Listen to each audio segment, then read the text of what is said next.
नमस्कार, मैं जनवक्ता श्रीराम गौतम। ऐसा लगता है कि जनता का जो आक्रोश सुप्रीम कोर्ट के तमाम फैसलों और उसकी गतिविधियों के खिलाफ अब दिखाई देने लगा है। खासकर सोशल मीडिया की वजह से अब उसका असर सुप्रीम कोर्ट पर भी होता हुआ नजर आ रहा है। हालिया एक फैसला है और एक जो खबर आ रही है उसके अनुसार तो यही लगता है। पहला जो फैसला आया है, आपको याद होगा, एक जज के घर पर नोटों की होली जली थी होली के दिन, और उसको बचाने की तमाम कोशिशें की गई थी कॉलेजियम के द्वारा और सुप्रीम कोर्ट के द्वारा। बाद में जब पूर्व सीजेआई ने उसकी सिफारिश कर दी उसे हटाने की प्रधानमंत्री और राष्ट्रपति से, तो सिब्बल और रोहतगी जैसे जो बड़े वकील थे, जिनकी एक दिन की अपीयरेंस की फीस भारत के सीजेआई की पूरे साल की तनख्वाह से ज्यादा होती है, ये लोग उस जज को बचाने के लिए पहुंच गए थे और तमाम बचकानी दलीलें दी गई थी। इस पूरे मामले में सुप्रीम कोर्ट ने जो फैसला दिया है उस पर स्पष्ट रूप से जनता के दबाव की छाप देखी जा सकती है। दूसरा फैसला है, इलाहाबाद हाई कोर्ट के एक जज ने जब सिविल मैटर को क्रिमिनल मानते हुए फैसला दे दिया, उसके खिलाफ दो जजों की एक खंडपीठ ने ऐसी सजा सुना दी कि उन जज साहब को जब तक वो रिटायर हो तब तक क्रिमिनल केसेस सुनने से रोकने का आदेश दे दिया इलाहाबाद हाई कोर्ट के चीफ जस्टिस को। ये जो दो जज थे, ये अपने कारनामों के लिए बहुत ज्यादा पूरे देश में चर्चा में है, क्योंकि इन्हीं दोनों जज महोदय की वजह से राष्ट्रपति के अधिकारों को भी सीमित कर दिया गया, जिसकी वजह से सुप्रीम कोर्ट में अभी प्रेसिडेंशियल रेफरेंस पेंडिंग पड़ा हुआ है। मैं बात कर रहा हूं जस्टिस जमशेद बुरजोर पारदीवाला और आर महादेवन की। इन्हीं की खंडपीठ ने इन हाईकोर्ट के जज साहब के खिलाफ भी फैसला दिया है। अब इसको लेकर सुप्रीम कोर्ट में बड़ी मीटिंग चल रही है। सीजेआई के साथ साथ तमाम जो सीनियर जजेस हैं वो इस बात पर आश्चर्यचकित कर रहे हैं कि कैसे ये दो जज अपने फैसलों से पूरी की पूरी ज्यूडिशरी के खिलाफ जनता को भड़काने की कोशिश करते हुए नजर आ रहे हैं, और हो सकता है अब कोई बड़ा निर्णय इन दोनों जजों के खिलाफ आने वाला है। अब विस्तार से बात करते हैं दोनों जो मामले हैं उनकी।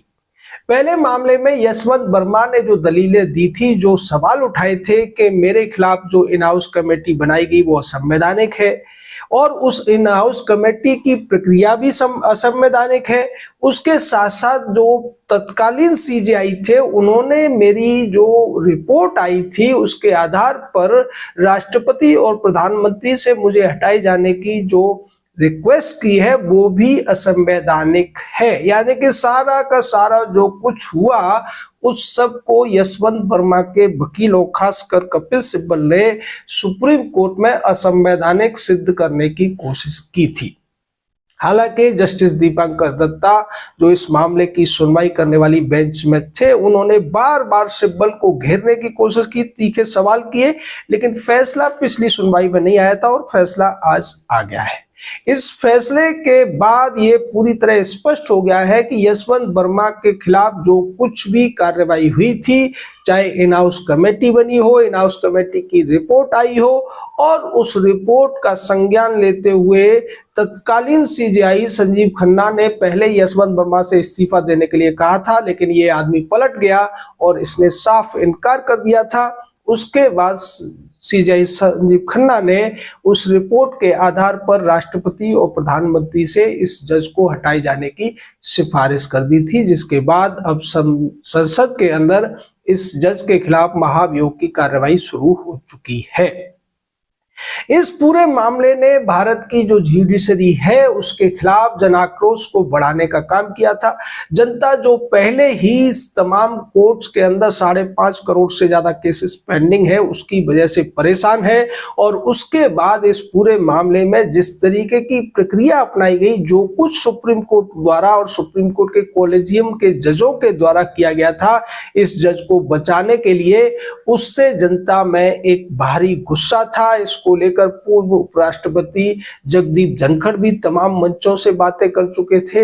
हालांकि वो बाद में इसी यशवंत वर्मा के केस में कुछ साजिश का शिकार हो गए विपक्ष की और उन्हें अपने पद से इस्तीफा देना पड़ा था। लेकिन मुद्दा यही था कि क्या किसी जज के खिलाफ इतने ज्यादा जघन्य आरोप लगे और उसके सबूत भी सामने आ जाएं तब भी उसके खिलाफ एफआईआर न होनी चाहिए। और एफआईआर को लेकर सीनियर एडवोकेट मैथ्यूस नेदुम्पारा तीन बार सुप्रीम कोर्ट गए, लेकिन तीनों बार उनको वहां से वापस भेज दिया गया। पहली बार कह दिया गया कि इन हाउस कमेटी बन चुकी है, इंतजार कीजिए। दूसरी बार कह दिया गया कि इन हाउस कमेटी के आधार पर सीजेआई ने सिफारिश कर दी है राष्ट्रपति और प्रधानमंत्री से, इसलिए राष्ट्रपति प्रधानमंत्री के पास जाइए एफआईआर की मांग लेकर। और तीसरी बार भी ये कह दिया गया कि आपने अभी तक पुलिस में कंप्लेंट क्यों नहीं दी। यानी इसी फैसले में जिसमें यशवंत वर्मा की याचिका खारिज की गई है, उसी फैसले में जो सीनियर एडवोकेट मैथ्यूस नेदुम्पारा की याचिका को भी शामिल किया गया था, लेकिन उनकी याचिका पर एफआईआर का आदेश या परमिशन नहीं दी गई है। दरअसल वजह यह है कि हाई कोर्ट या सुप्रीम कोर्ट के जजेस, चाहे वो परमानेंट हो या फिर एडिशनल या एडॉक जज हो, उनमें से किसी के भी खिलाफ किसी भी अपराध में लिप्त पाए जाने पर भी कोई एफआईआर नहीं हो सकती है, कोई जांच नहीं हो सकती है, कोई इंक्वायरी नहीं कर सकती भारत की कोई भी एजेंसी, जब तक के भारत के सीजेआई इसकी परमिशन न दे दें। और यशवंत वर्मा के मामले में न तो पूर्व सीजेआई संजीव खन्ना ने परमिशन दी और ना ही अब हमारे जो सीजेआई है, जो बहुत अच्छे भाषण देते हैं, पूरी दुनिया में भारत की जुडिशरी का गुणगान करते हुए और कॉलेजियम सिस्टम का बचाव करते हुए नजर आते हैं, उन्होंने भी इसकी परमिशन नहीं दी। इस वजह से यशवंत वर्मा अभी भी पूरी तरीके से बचा हुआ है। तमाम सबूत भी अब तक मिट गए होंगे और यशवंत वर्मा को केवल इतना किया गया कि उसको इलाहाबाद हाईकोर्ट, जो उसका पेरेंट हाईकोर्ट था, वहां पर ट्रांसफर कर दिया गया। कानून की भाषा में कहे तो रिपेट्रिएट कर दिया गया। इसकी वजह से यशवंत वर्मा अभी भी पावरफुल है। और पिछली बार एक सुनवाई के दौरान सीजेआई बीआर गवई ने मैथ्यूस नेदुम्पारा को इस बात के लिए डांटा था कि उन्होंने वर्मा को वर्मा कह दिया था। तो इस पर सीजेआई खफा हो गए थे और उन्होंने कहा कि आप ऐसा कैसे बोल सकते हैं, क्या वो आपके मित्र हैं, क्या वो आपके साथी हैं? वो अभी भी सम्मानित जज हैं, वो अभी भी सम्मानित न्यायमूर्ति हैं, ऐसा कहा गया था मैथ्यूस नेदुम्पारा को। इससे आप समझ सकते हैं कि हमारे जो जज होते हैं सुप्रीम कोर्ट, हाई कोर्ट के, ये अपने साथियों के प्रति कितना मोह रखते हैं, कितने पजेसिव होते हैं। उनके खिलाफ आरोप भी हैं, सबूत भी है, वीडियो भी है, उसके बावजूद वो उनको अभी भी इज्जतदार न्यायमूर्ति कहना ही स्वीकार कर सकते हैं। और इसी वजह से इस याचिका पर एफआईआर की परमिशन न देना, ये एक सवाल उठाने वाली बात है। हालांकि पहले हिस्से में जो याचिका खारिज कर दी गई है, उससे सिब्बल और रोहतकी राकेश द्विवेदी जैसे बड़े बड़े मोटी फीस लेने वाले जो वकील पहुंचे थे सुप्रीम कोर्ट में, उनको झटका लगा है। लेकिन इस पूरे केस में और इस तरीके की जो केसेस आ रहे हैं, उससे न केवल भारत की जुडिशरी बेनकाब हो रही है, बल्कि वकीलों के चरित्र भी लोगों के सामने आ रहे हैं। हमारे देश के जो बड़े बड़े वकील कहलाते हैं, कभी वो सरकार में रहकर अटॉर्नी जनरल के पद पर रहते हुए सरकार का बचाव करते हैं, लेकिन जब वहां से रिटायर हो जाते हैं तो पैसे लेकर भ्रष्टाचारियों के बचाव में भी खड़े हुए नजर आते हैं। जिन चीजों का विरोध वो सरकार में रहकर कर रहे थे, उन्हीं चीजों का समर्थन करते हुए वो वकील के तौर पर नजर आते हैं। क्योंकि हमारे देश के जो वकील हैं, उनकी नैतिकता सिर्फ इतनी है कि अगर क्लाइंट ने फीस दे दी है, फिर चाहे वो देश का गद्दार हो, देश विद्रोही हो, या फिर आतंकवादी हो, आतंकवाद समर्थक हो, समाज विरोधी हो, बलात्कारी हो, हत्यारा हो, कुछ भी अपराध उसने किया हो, लेकिन उन्हें तो सिर्फ फीस लेकर उसका बचाव ही करना है। और हमारे देश की अदालतों का रवैया भी ऐसे मामलों में कैसा रहता है? आपको याद होगा कि एक आतंकवादी के लिए रात को 2 बजे कोर्ट खुली थी। उसके अलावा तीस्ता शीतलवाड़ के लिए छुट्टी के दिन 2-2 बार बेंच गठित की गई जिससे उसे जमानत दिलाई जा सके। इस तरीके का रवैया हमारे देश की अदालतों का है और उसी कड़ी में इलाहाबाद हाई कोर्ट के एक जज साहब ने एक पीड़ित को न्याय देने के लिए सिविल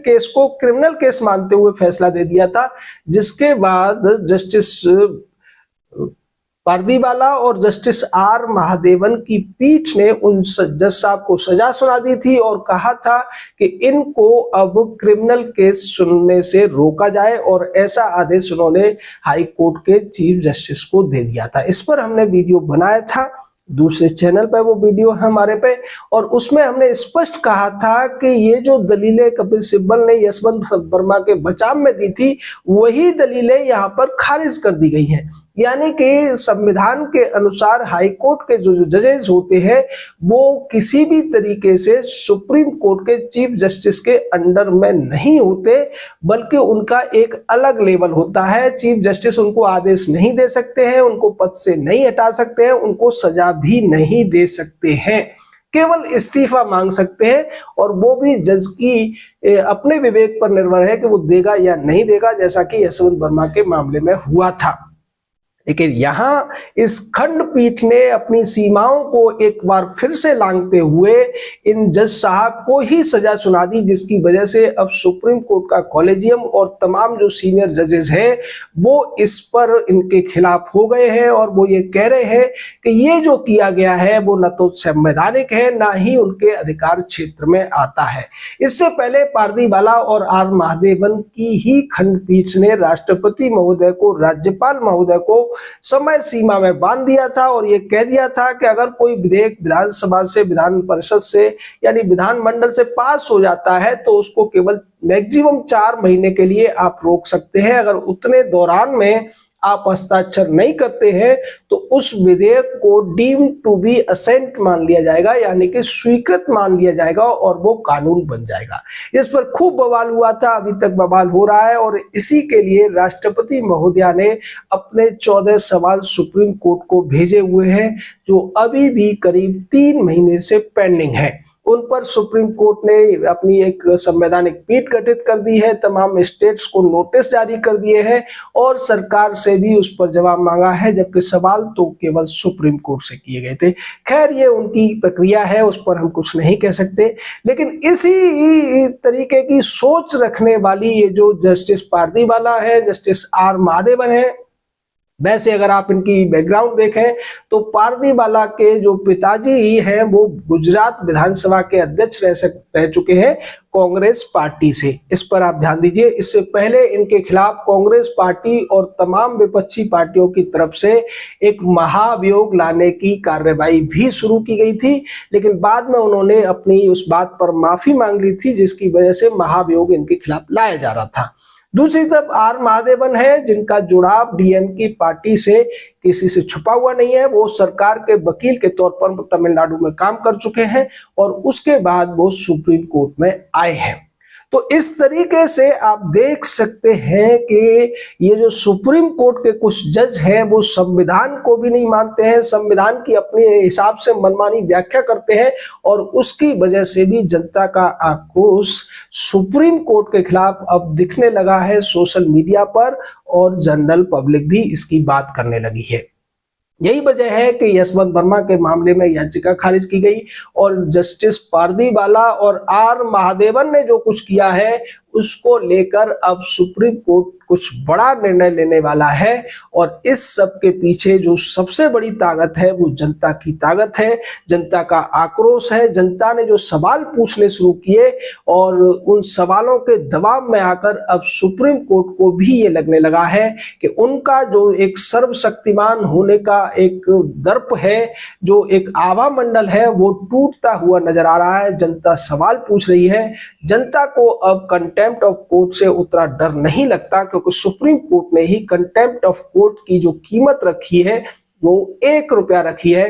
प्रशांत भूषण के मामले में उन्होंने 1 रुपए का जुर्माना दिया था और उसको बड़ी आसानी से प्रशांत भूषण ने चुका भी दिया था। तो अगर कोई व्यक्ति सुप्रीम कोर्ट के ऐसे फैसलों पर सवाल उठाता है, तरीके से, मर्यादित तरीके से अगर वो सवाल उठाएगा, तो हर भारतीय के पास कम से कम 1 रुपया तो है। ये सुप्रीम कोर्ट को अच्छी तरीके से पता है और ऐसा होना जनहित में ही है। आपकी इस पूरे मुद्दे पर क्या राय है, क्या आप कहना चाहते हैं, अपने विचार व्यक्त कीजिए। हमारा चैनल सब्सक्राइब कीजिए, लाइक कीजिए, हाइप कीजिए। दूसरे चैनल को भी देखिए, उस पर भी हमारे जो ज़्यादातर डेडिकेटेड वीडियो सुप्रीम कोर्ट से रिलेटेड ही होते हैं। इस चैनल पर हम पॉलिटिकल और दूसरे मुद्दों पर भी वीडियो डालते हैं। जय हिंद, जय भारत।